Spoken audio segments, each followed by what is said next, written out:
तिच्या वरच्या दातांचं root canal केलेलं आहे आपण आणि तिच्या दातांवरती आपण कॅप लावलेली आहे सेम दातांच्या कलरची आणि इतकं चांगलं मॅचिंग झालेलं आहे कलर. तर तिला किती आनंद झालेला आहे. आपण आता तिला विचारूया कसं वाटतंय. छान वाटतंय. नाईस. हॅपी. या येस. Show thumb. येस. वाटतंय छान मोकळं वाटतंय ना. हो, आज एकदम त्याचे छान. ब्रेसेस काढलेले आहेत आपण.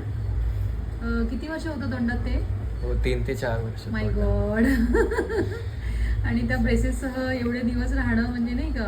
हो खरंच. आणि तू एवढं टॉलरेट केलंस. हा. छान. पण आता रिझल्ट चांगला आहे ना. हो हॅपी. एकदम happy. Very happy. Yes. Yes. छान. रियाज. हे डॉक्टर आहेत ज्यांनी याचे दात सरळ केलेले आहेत आणि खरंच खूप डिफिकल्ट काम होतं. 3 वर्ष गेली म्हणजे तुम्ही विचार करू शकता. आणि पेशंट इज हॅपी. नाईस.